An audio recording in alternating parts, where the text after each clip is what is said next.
سب سے پہلے آپ تمامی حضرات کو نصف شعبان المعظم شب برات کی خوب مبارکبادی ہو۔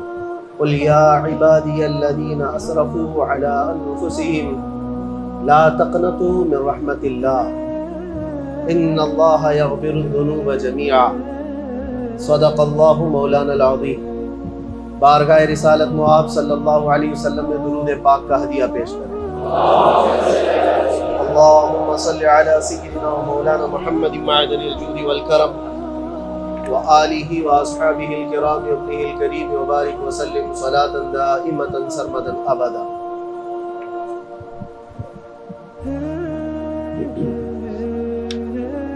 اللہ تبارک و تعالی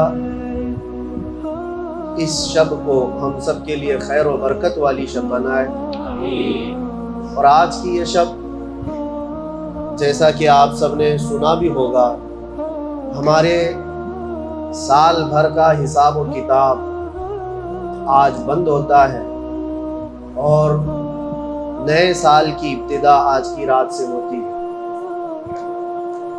آج اللہ تبارک و تعالی فرشتوں کو حکم دیتا ہے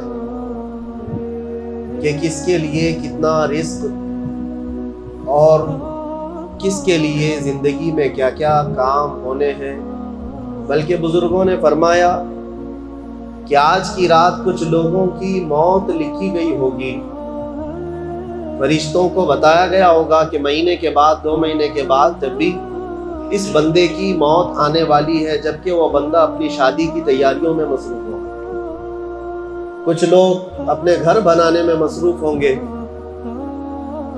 لیکن ہم میں سے کسی کو خبر نہیں کہ آج کی رات ہمارے متعلق کیا فیصلہ ہو رہا ہے۔ اسی لیے آج کی رات دعا کی رات، اللہ تبارک و تعالیٰ کی بارگاہ میں ہمیں آج نہایت ہی خشوع و خضوع ادب و احترام کے ساتھ اپنے آنے والے سال کے متعلق خیر و برکت کی دعا مانگنی چاہیے۔ خوش نصیب ہیں یہاں پر بیٹھے ہوئے وہ لوگ، رات کے 12 بج رہے ہیں، ممبئی جیسے شہر میں نوجوانوں کی آج رات تو اکثر دیکھی جاتی ہے سیر سپاٹے میں، گل گپاٹے میں گزر رہی ہوتی ہے۔ بہت سارے لوگوں نے تو آج کی رات کو بائک رائیڈنگ کی رات منا لیا ہے۔ کتنے حادثے ہوئے، کیا کیا چیزیں ہوتی رہی، لیکن قربان جاؤ رب ذوالجلال کی اس رحمت کاملہ پر، ان ہزاروں اور لاکھوں میں سے اٹھا کر کے مولا نے تمہیں اپنے گھر میں بٹھایا۔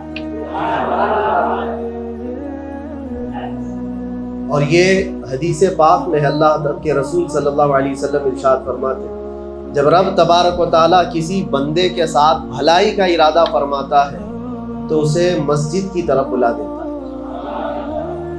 اسے مسجد کی طرف اللہ تعالیٰ راستہ دیتا ہے، گویا کہ اس کے ساتھ رب تعالیٰ نے بھلائی کا ارادہ فرمایا۔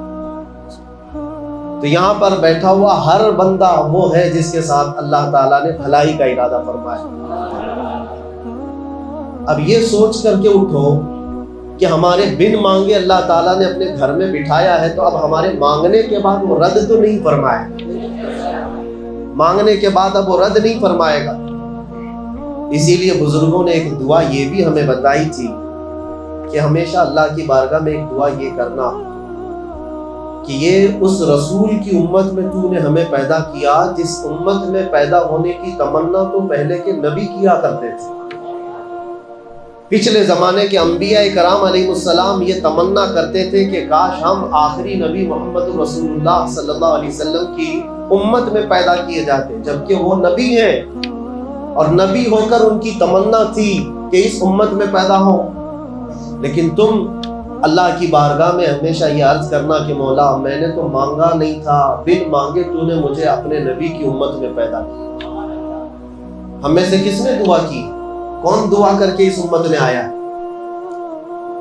کسی نے نہیں، یہ تو ہماری قسمتوں میں لکھا ہوا تھا، ہماری روحوں پر ہی اللہ تعالیٰ نے فیصلہ کر دیا کہ ہمیں اپنے آخری نبی کی امت میں پیدا ہونا ہے۔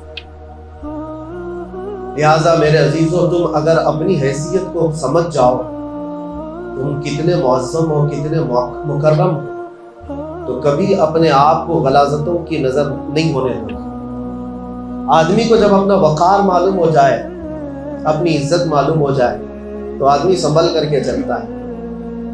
میں اکثر ایک مثال دیا کرتا ہوں، میں اگر اپنا پہنا ہوا یہ امامہ کسی کو دے دوں، کسی میرے عزیز شاگرد کو یا کسی ملنے والے محب کو، اور کہوں کہ اس کو سنبھال کر کے رکھنا، آپ مجھ سے بہت محبت کرتے ہیں، محبت کرنے والا اس امامے کو لے گا، اگر پہن لیا لے کر کے، اس کی جو بھی عقیدت ہے، مجھے یہ بتاؤ جب تمہارے سر پر یہ امامہ ہو تو کیا شراب کی دکان کے پاس کھڑے رہو؟ کیا کسی سیر سپاٹے کی جگہ پر جہاں لوگ نکڑوں پر اپنی عیاشیاں کر رہے ہوتے وہاں کھڑے ہو جاؤ؟ تمہیں اپنے لباس کا، وقار کا خیال آ جاتا ہے، میرے سر پر تو ایک معظم امامہ ہے، یہ کسی کا دیا ہوا امامہ ہے اور اس کی عزت ہے، اس کا وقار۔ میرے عزیزوں، یہ تو میرا ایک کپڑے کا امامہ ہے، اور میری کیا حیثیت ہے؟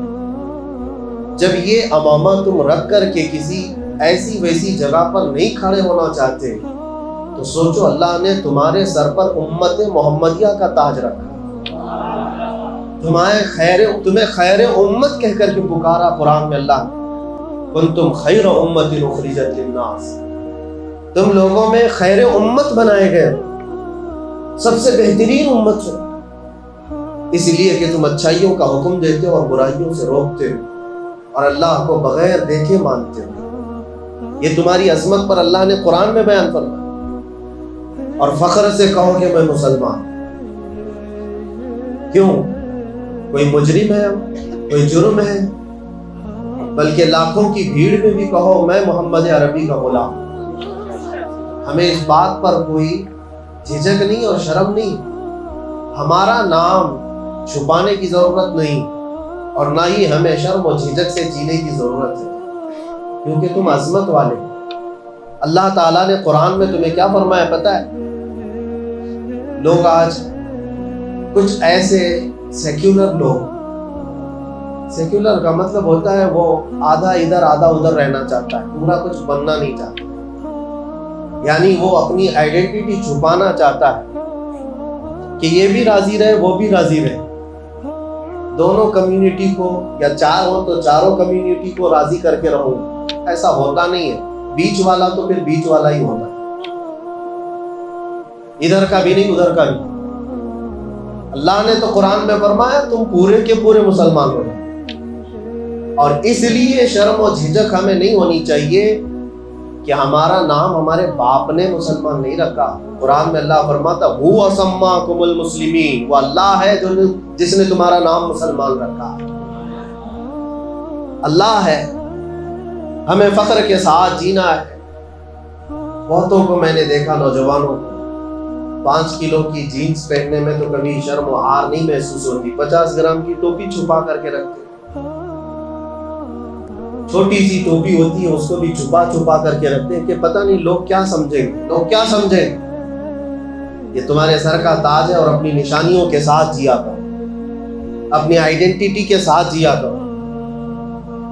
میں یقین کے ساتھ کہتا ہوں، یہ میرا چیلنج ہے، اے مسلمان، ایک بار تم صرف شکل سے بھی اگر میرے مصطفیٰ کی غلامی اپنا لو تو کیڑے مکوڑے یوں ہی دب جائیں۔